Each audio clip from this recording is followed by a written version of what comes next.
ആദ്യമായിട്ട് ജിമ്മിൽ പോകുന്ന പലരും ചെയ്യുന്ന ഒരു 6 മിസ്റ്റേക്കാണ് ഈ വീഡിയോയിൽ. ഞാനും ഈ മിസ്റ്റേക്കൊക്കെ ചെയ്തിട്ടുണ്ട്, പക്ഷേ അന്ന് എനിക്കിത് പറഞ്ഞൊരാരും ഉണ്ടായില്ല. സോ ഈ വീഡിയോയിൽ നമുക്ക് 6 മിസ്റ്റേക്കിനെ കുറിച്ച് നോക്കാം. നിങ്ങളത് ചെയ്യുന്നുണ്ടോ എന്ന് നോക്കാം. ചെയ്യുന്നുണ്ടെങ്കിൽ തീർച്ചയായിട്ടും നിങ്ങളത് റെക്ടിഫൈ ചെയ്ത് മുന്നോട്ട് പോവുക. അപ്പോൾ നമ്മുടെ ആദ്യത്തെ മിസ്റ്റേക്ക് എന്താണെന്ന് വെച്ചാൽ നമ്മൾ സ്ട്രിക്റ്റ് ആയിട്ടുള്ളൊരു പ്രോഗ്രാം ഫോളോ ചെയ്യാണ്ടിരിക്കുക എന്നാണ്. അതായത് നമുക്കറിയാം നമ്മുടെ പല മസിലുകളുണ്ട്, അതിനനുസരിച്ചുള്ള എക്സസൈസ് ഉണ്ട്. സോ ഉദാഹരണത്തിന് ചെസ്റ്റിനിപ്പോൾ നമ്മൾ 5 എക്സസൈസ് അല്ലെങ്കിൽ 3 എക്സസൈസാണ് ചെയ്യുന്നതെന്ന് വിചാരിക്കുക. അപ്പോൾ നമ്മൾ ഓരോ തവണ പോകുമ്പോഴും ഇപ്പോൾ ഒരു ചെസ്റ്റ് കഴിഞ്ഞ് അടുത്ത ചെസ്റ്റ് ഡേ ആകുമ്പോഴത്തേക്ക് നമ്മൾ എക്സസൈസ് മാറ്റി ചെയ്യുക. ആൻഡ് അതുപോലെ തന്നെ വെയിറ്റ് വളരെയധികം കുറച്ച് ചെയ്യുക. സെയിം ഈ എക്സസൈസ് മാറ്റി ഇങ്ങനെ ചെയ്യുന്നത് കൊണ്ട് വളരെയധികം നഷ്ടമാണ് നിങ്ങൾക്ക് ഉണ്ടാകാൻ പോകുന്നത്. കാരണം നമുക്ക് റിസൾട്ട് കിട്ടണേ എപ്പോഴും നമ്മൾ അറ്റ്ലീസ്റ്റ് 3 മുതൽ 6 മാസം വരെ സെയിം എക്സസൈസിൻ്റെ ഒരു പ്രോഗ്രാം ഫോളോ ചെയ്താൽ മാത്രമേ നല്ല രീതിയിൽ റിസൾട്ട് കിട്ടും. കാരണം എന്താ വെച്ചാൽ നമ്മൾ പല എക്സസൈസ് ചെയ്യുമ്പം നമുക്ക് എക്സസൈസിന് നമ്മളെ പ്രോഗ്രസീവ് ഓവർലോഡ് നോട്ട് ചെയ്യാൻ പറ്റില്ല. കാരണം നമ്മൾ ഒരു എക്സസൈസ് ചെയ്യുന്ന വെയിറ്റ് നമുക്ക് അടുത്ത എക്സസൈസിൽ അതേപോലെ എടുക്കാൻ പറ്റണമെന്നില്ല. ആൻഡ് അതിൻ്റെ ഇമ്പാക്റ്റും പല രീതിയിൽ ഡിഫറെൻ്റ് ആയിരിക്കും. പ്രോഗ്രസീവ് ഓവർലോഡ് നോട്ട് ചെയ്യാൻ വേണ്ടിയിട്ട് തീർച്ചയായിട്ടും ഒരു സ്ട്രക്ചേർഡ് ആയിട്ടുള്ള പ്രോഗ്രാം തന്നെ നമ്മൾ ചൂസ് ചെയ്യാം. അത് തന്നെ വെച്ചിട്ട് നമ്മളൊരു 3 to 6 മാസം വരെ അത് തന്നെ ചെയ്യുക. അപ്പോൾ ഒന്നുകിൽ നിങ്ങളുടെ ട്രെയിനറോട് സംസാരിച്ചിട്ട് നിങ്ങൾ തന്നെ നിങ്ങൾക്ക് വേണ്ടിയിട്ടുള്ള ഒരു പ്രോഗ്രാം ഡിസൈൻ ചെയ്യുക, അല്ലെങ്കിൽ നിങ്ങൾ യൂട്യൂബ് നോക്കുക. അല്ലെങ്കിൽ ഞാൻ തന്നെ ഒരുപാട് വീഡിയോസ് ചെയ്തിട്ടുണ്ട് എങ്ങനെ നമുക്ക് സ്വന്തമായിട്ട് തന്നെ ഒരു പ്രോഗ്രാം ഡിസൈൻ ചെയ്യാം, ഏതൊക്കെ എക്സസൈസ് എങ്ങനെയൊക്കെ സെലക്ട് ചെയ്യണം എന്നതൊക്കെ. പിന്നെ രണ്ടാമത്തെ ഏറ്റവും വലിയൊരു മെയിൻ ഫാക്ടറാണ് നമ്മൾ ഗുഡ് ഫോം ഒരു എക്സസൈസ് ചെയ്യുമ്പോൾ കീപ്പ് ചെയ്യാണ്ടിരിക്കുക എന്നത്. നമ്മളൊരു എക്സസൈസിൻ്റെ മെയിൻ ഗോൾ എന്ന് വെച്ചാൽ മാക്സിമമായിട്ട് മസിൽ ഗ്രോത്ത് കിട്ടുക, and അതുപോലെ തന്നെ മിനിമം ഫെറ്റീഗ് ഉണ്ടാക്കുക എന്നതാണ്.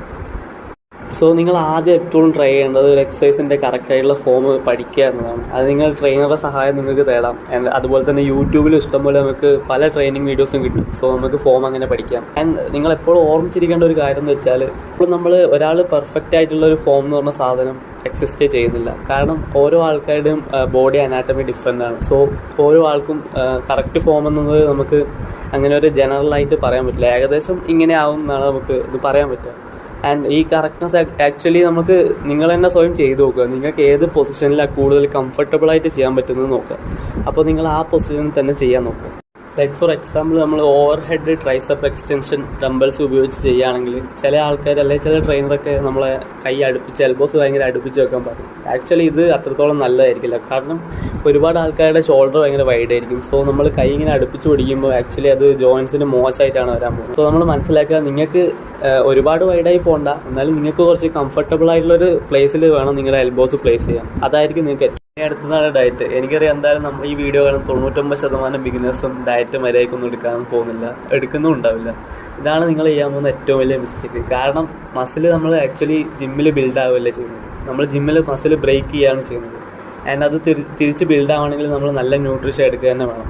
സോ നമ്മൾ എത്രത്തോളം പ്രോട്ടീൻ അടങ്ങിയ ഫുഡ് കഴിക്കുന്നു അത്രത്തോളം ബെറ്റർ റിസൾട്ടാണ് നമുക്ക് കിട്ടാൻ പോകുന്നത്. നിങ്ങളെന്താ ചിന്തിക്കുന്നതെന്ന് എനിക്ക് മനസ്സിലാവും. കാരണം കുറച്ച് എക്സ്പെൻസീവ് ആയിട്ടുള്ളൊരു മാക്രോ ന്യൂട്രിയൻ്റ് ആണ് പ്രോട്ടീൻ. ആൻഡ് അത് എനിക്കും അധികമൊന്നും ബിഗിനറായിട്ടുള്ള ടൈമിൽ എടുക്കാൻ പറ്റിയിട്ടുണ്ടായിരുന്നില്ല. സോ ഞാൻ നിങ്ങളോട് പറയുന്നത് നിങ്ങൾക്ക് പറ്റുന്ന പോലെ മാക്സിമം പ്രോട്ടീൻ ഇൻടേക്ക് ചെയ്യാൻ നോക്കുക. ഏകദേശം നിങ്ങളുടെ ബോഡി വെയ്റ്റിൻ്റെ 1.5 times into gram അത്രയും പ്രോട്ടീൻ നിങ്ങൾക്ക് ആവശ്യമായിട്ടുണ്ട്. എന്നാലും നമ്മൾ അതിപ്പോൾ നോക്കണ്ട, നിങ്ങൾക്ക് പറ്റുന്നത്ര പ്രോട്ടീൻ എടുക്കാൻ നോക്കുക. ആൻഡ് പിന്നെ അതുപോലെ തന്നെ ഫാറ്റ് ലോസിന് ശ്രമിക്കുന്ന ബിഗിനേഴ്സ് ചെയ്യുന്ന ഏറ്റവും വലിയ മിസ്റ്റേക്കാണ് നമ്മൾ ചോറ് ഒഴിവാക്കുക, അല്ലെങ്കിൽ കാർബോഹൈഡ്രേറ്റ്സ് മൊത്തമായിട്ട് ഒഴിവാക്കുക എന്നത്. ആക്ച്വലി ഇങ്ങനെ ചെയ്യുന്നത് കൊണ്ട് വലിയ പ്രാധാന്യമൊന്നുമില്ല. കാർബോഹൈഡ്രേറ്റ്സ് നമ്മുടെ ബോഡിക്ക് വളരെയധികം അത്യാവശ്യമായിട്ടുള്ളൊരു മാക്രോ ന്യൂട്രിയൻ്റ് ആണ്. സോ അങ്ങനെ നിങ്ങൾ ഒരിക്കലും കാർബ് ഒഴിവാക്കിയിട്ടുള്ള ഡയറ്റിലൊന്നും നോക്കാൻ പാടില്ല. ആക്ച്വലി അങ്ങനത്തെ ഡയറ്റ് ഉണ്ട്, കീറ്റോ ഡയറ്റ് പോലത്തെ. പക്ഷേ അതിലും ബെറ്റർ ആക്ച്വലി കാർബ് സൈക്ലിംഗ് ഒക്കെ ചെയ്തിട്ട് ഫാറ്റ് ലോസിന് ശ്രമിക്കുന്നതാണ്. ഇതിന് റീസൺ എന്താ വെച്ചാൽ നമ്മുടെ ബോഡി ഉണ്ടാക്കപ്പെട്ടത് തന്നെ പ്രൈമറി ഒരു സോഴ്സ് ആയിട്ട് കാർബിനെ യൂസ് ചെയ്യാനാണ്. സോ നമ്മൾ കാർബോഹൈഡ്രേറ്റ്സ് കഴിക്കുന്നില്ലെങ്കിൽ നമ്മുടെ ബോഡിക്ക് അത് ഭയങ്കരധികം മോശമായിട്ട് തന്നെ വരും. ആൻഡ് ഇതിൻ്റെ കൂടെ അടുത്തൊരു മിത്താണ് രാത്രിക്ക് ശേഷം അല്ലെങ്കിൽ ഒരു 7 മണിക്ക് ശേഷം കാർബോഹൈഡ്രേറ്റ്സ് ഒന്നും കഴിക്കരുത്, അത് നമുക്ക് ഫാറ്റ് ആയിട്ടാണ് വരിക എന്നൊക്കെ വെറും മിത്താണ് ഗൈസ്. അങ്ങനെയൊന്നുമില്ല. ആക്ച്വലി നമ്മളെ ഫാറ്റ് ഉണ്ടാവുന്നത് നമ്മളൊരു ദിവസം കഴിക്കുന്ന ഓവറോൾ കാർബോഹൈഡ്രേറ്റ് അല്ലെങ്കിൽ കലോറീസ് നിന്നാണ്. അല്ലാണ്ട് നമ്മൾ 7 മണിക്ക് ശേഷം കഴിച്ച കാർബ് ഫാറ്റ് ആവും, അങ്ങനെയൊന്നുമില്ല. അടുത്തൊരു റീസണാണ് മോട്ടിവേഷൻ ഇല്ലായ്മ. ഇത് നമുക്ക് പറയാം തീർച്ചയായും ഫുള്ളൊരു മൈൻഡ് സെറ്റിൽ ബേസ്ഡ് ആയിരിക്കും.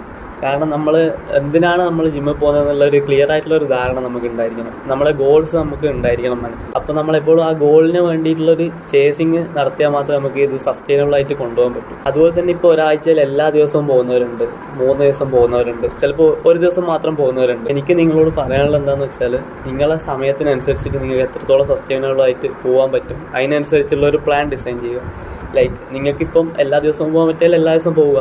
അല്ല അങ്ങനെയല്ല, ഒരു 3 ദിവസമേ പോകാൻ പറ്റുമെങ്കിൽ ആ 3 ദിവസം വെച്ചിട്ട് നമുക്ക് മാക്സിമം മസിൽ ഗ്രോത്ത് കിട്ടുന്ന രീതിയിൽ നമ്മൾ വർക്കൗട്ട് പ്ലാൻ ചെയ്യുക. സോ അപ്പോൾ നമുക്ക് കുറച്ചുകൂടി സസ്റ്റൈനബിൾ ആയിട്ടും കുറച്ചുകൂടി കണ്ടിന്യൂസ് ആയിട്ടും ജിമ്മിൽ പോകാൻ പറ്റും. അടുത്തൊരു ബിഗ് മിസ്റ്റേക്കാണ്, ഒരുവിധം എല്ലാ ബിഗിനേഴ്സും ചെയ്യും, ട്രെയിനേഴ്സും അധികം ആൾക്കാരും ഇത് ചെയ്യിക്കുന്നത് കാണാറുണ്ട്. ലൈക്ക് നിങ്ങളൊരു ബിഗിനറായിട്ട് ജിമ്മിൽ പോയി നിങ്ങൾ ചെസ്റ്റിന് വർക്കൗട്ട് ചെയ്യുന്നതാണെങ്കിൽ നിങ്ങൾക്ക് 5 എക്സസൈസ് പറഞ്ഞുതരാം, അല്ലെങ്കിൽ നിങ്ങൾ തന്നെ അങ്ങോട്ട് ചോദിച്ചിട്ട് 5-6 എക്സസൈസ് ഒക്കെ ചെയ്യുക എന്നത്. ആക്ച്വലി ഇത്രയും എക്സസൈസ് ഒരു ബിഗിനർക്ക് തീരെ ചെയ്യേണ്ട ആവശ്യമേ ഇല്ല. ആക്ച്വലി ഒരു ഇൻ്റർമീഡിയറ്റ് ആയിട്ടുള്ള ആൾക്കാർക്ക് കൂടി ഇത് 5 എക്സസൈസിൻ്റെ ഒന്നും ആവശ്യമില്ല. ആക്ച്വലി ഇതിനാണ് ഒരു 3 എക്സസൈസ്, ബൈസ് ട്രൈസിനൊക്കെ 2 എക്സസൈസ് ചെയ്തും അത്രയൊക്കെ മതിയാവും. ഏകദേശം ഒരു മസിൽ ഗ്രൂപ്പിന് ഒരു സെഷനിൽ 10 മുതൽ 20 വരെ സെറ്റ് ചെയ്യുന്നതാണ് ഏറ്റവും ബെനിഫിഷ്യൽ എന്ന് സയൻറ്റിഫിക് സ്റ്റഡീസിൽ തെളിയിക്കപ്പെട്ടിട്ടുള്ളതാണ്. നമ്മൾ 5-6 എക്സസൈസ് ഒക്കെ 3-4 സെറ്റ് വെച്ച് ചെയ്യുമ്പം അത് ആക്ച്വലി 20ൻ്റെയും മുകളിലൊക്കെ പോകും. ആൻഡ് നമ്മളിവിടെ പറയുന്ന ബിഗിനേഴ്സിൻ്റെ കാര്യമാണ്. സോ അവർക്ക് അത്രയും വോളിയൊക്കെ മതി.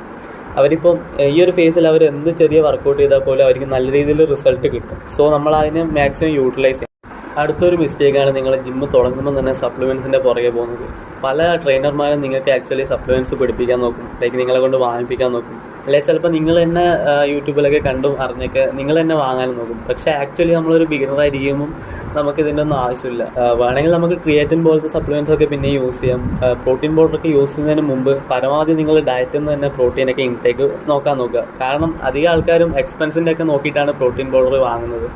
ആക്ച്വലി ഒരു പ്രോട്ടീൻ പൗഡർ നോർമൽ ഒരു മുട്ടയോ അല്ല ചിക്കനൊക്കെ കമ്പയർ ചെയ്യുമ്പോൾ ഒരു പെർ ഗ്രാം പ്രോട്ടീനിൽ പൈസ കൂടുതലാണ് വരുന്നത്.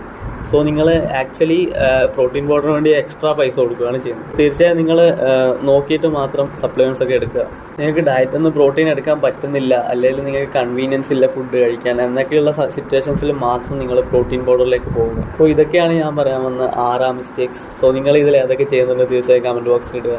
ആൻഡ് അതുപോലെ തന്നെ നിങ്ങൾ ചെയ്യുന്നുണ്ട് തീർച്ചയായും ഒന്ന് റെക്ടിഫൈ ചെയ്ത് കൂടുതൽ എഫക്റ്റീവായിട്ട് ജിമ്മിലേക്ക് പോകാൻ ശ്രമിക്കുക.